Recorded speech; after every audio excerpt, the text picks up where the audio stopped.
Hi everyone, I'm Anna Rose Bain, and I'd like to welcome you to my video course on everything I know about painting children. 6 years ago, when I published my book on motherhood and art called The Wait and the Reward, I was only beginning to scratch the surface of what I realized would become a lifelong pursuit. I had already made up my mind to document my daughter's life through drawings and paintings, but she never got a perfectly scrapbooked baby book, and I didn't keep track of every tooth that came in or write down the exact date she said her first word. But I did paint her from life when she was just 2 weeks old. I did depict her collecting dandelions, the quintessential I love you gift from child to parent. And when her baby brother came along, I painted them together to show their sibling bond. While The Wait and the Reward was helpful in allowing me to sort through my own thoughts, ideas, and emotions as I transitioned from artist to artist mother, I realized that eventually I would need to present an offering to the world that was more than a personal diary. My students and followers were hungry for more technical information on how to draw and paint their own children or grandchildren, or how to start taking on portrait commissions. Through numerous conversations and comments that I received over the years, and after discussing the idea with many students and workshop attendees, I realized that a course like this was long overdue. Fine art world aside, a great majority of those who are making art today are not in it for the money. Many simply wish to create and express for the sake of creating and expressing. And many, many, are longing to learn the techniques, nuances, and methods for painting their precious ones. So who is this course for? Well, perhaps you're already a portrait artist and you want to improve your ability to capture different ages. Or you want to add children to your repertoire of subject matter. Or maybe you've been painting children for a while, but still struggle with certain aspects of capturing likeness and skin tone. Or maybe you've been commissioned to paint a child and you have no idea where to start. Have you ever tried painting a child and realized that you made him or her look way too old or way too young, but you weren't really sure why? Have you struggled with skin tones or proportions? Or maybe your painting looked like the subject, but to your disappointment it was very unflattering? Either way, this course is for you. Not only will I walk you through the basics of proportions and how to identify the differences between children, teens, and adults, but I'll share everything I know about mixing skin tones, lighting and photographing your subjects, and so much more. It's for those of you who wish to find the something deeper in your paintings of children. My goal as your guide is to equip you to paint children with enough confidence to start sharing your own story. Our children are our future, and it's our greatest honor to know them during this most precious and fleeting time in their lives. They're going to be adults a whole lot longer than they'll be little. So let's capture that beautiful innocence to the very best of our ability. So, let's get started.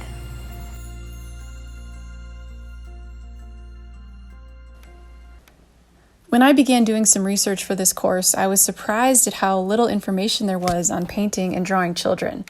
I was lucky if I found a single page in a book on anatomy or figure drawing. Bridgman and Andrew Loomis are some of the foremost experts on anatomy, but even these artists typically focus on adult proportions for the monumental characters you might find in their work, which left little room or thought for the younger model. A page or two was enough to briefly summarize the anatomy of children, almost like an afterthought. I was able to find an obscure out-of-print book on drawing children by Caroline Hunt Rimmer, which you can find online as public domain. But for the most part, unless you take a page or two here and there is disappointingly little on the specific subject of painting children. So I resorted instead to studying masterworks from art history, and this does not disappoint. After all, children are one of the most attractive and poignant themes in all of Western art. I love what Janice Anderson says in her introduction to her book, Children in Art. She says, "From the artist's point of view, children are hardly ideal subjects. Their features are uninformed, they won't sit still for long, they are absorbed in their own world, and portraits of them must be painted quite quickly. On the other hand, the innocence of children, their naturalness and lack of sophistication give them a special appeal. The artist does not have to search for the reality of his subject behind the facade of fine clothes and sophisticated manners displayed by most adults when confronted by a painter and his easel." Indeed, the children portrayed, even in their finery, by John Singer Sargent, show a rawness and a transparency that only children can express. And the greatest works of art depicting children usually have a deeper meaning than just mere sentimentality or the cuteness we often fall prey to when trying to paint our loved ones. The boy just has this little smirk on his face, and the girl is just a little bit older and much more serious. You can tell she's not thrilled to be sitting for this portrait and have her brother's arm wrapped around her. The character he was able to capture is just unbelievable. The Daughters of Edward Boyd by John Singer Sargent portrays 4 sisters between the ages of 4 and 14 posing in their wealthy father's Paris apartment. The scene is less than idyllic. In fact, it seems to suggest that childhood can be rather isolating and dark at times as one grows up and has to cope with the difficulties of life and relationships. Soroya. On the flip side of that, we have Soroya's iconic painting of children on the beach. And these children are enjoying the sun and sand and living life to the fullest.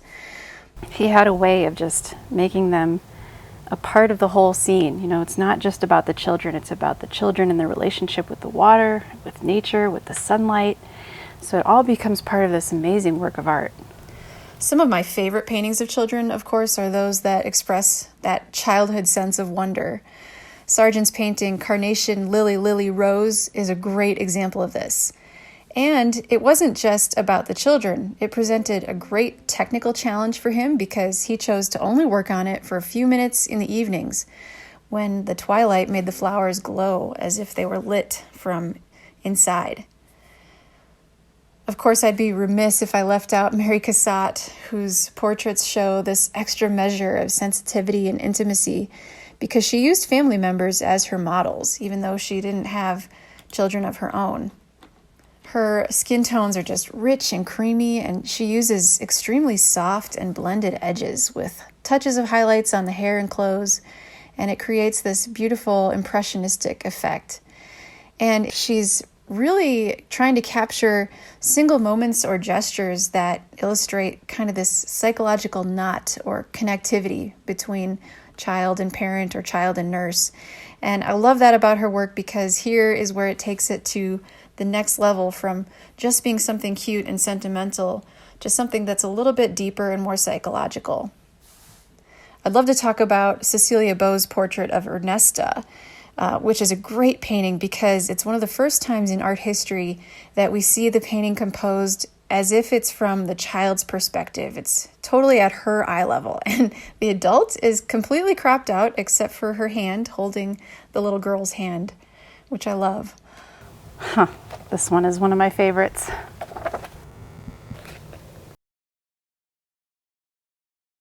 Thomas Gainsborough's famous Blue Boy depicts a teenager, and this painting's really interesting because he's shown in rich cavalier costume and given a monumental scale. I mean, he's about 7, maybe 7.5 heads tall, like an adult, but his face is still soft and childlike, and his expression is open and inviting, and it's free of kind of the jadedness we might see from someone older who's had to deal with some of the hardships of life. I love this quickly painted sketch by Edward Monet. It depicts the Monet family in Claude Monet's garden, and it's his wife and his son, and they're reclining under this tree while Monet does his work in the garden. I just love the immediacy of the pose and the fact that that child just does not care that there's someone painting him. He's just going to relax and do what children do. Now, something we see a lot of in art history is this entitlement or children and women being depicted in great privilege. And I love that artists like Eastman Johnson, who was a native to southwestern Maine, he depicted subjects with a more ordinary setting. In the 19th century, wealthy women usually had their children suckled by a nurse, but the more common and rural mothers would breastfeed their own children. And he wanted to emphasize the inherent dignity of everyday life. He reflected his own domestic happiness through a series of paintings showing mothers and their children. I want to also talk about Robert Henry's Laughing Child. This painting is incredible. It just shows the joy and the innocence that we normally see in children. And Kind of reminds me of my own son, who's about the same age as the boy in this painting.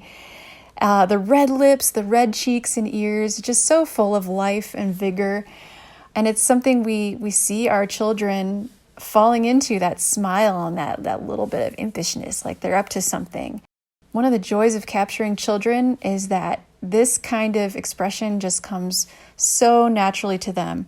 So as we talk about proportions and ways that we can express or convey the feeling of youth and innocence in our drawings and paintings of children, we'll talk about all of that. We'll talk about how these artists successfully achieved that look of youth and how you can do that in your own work.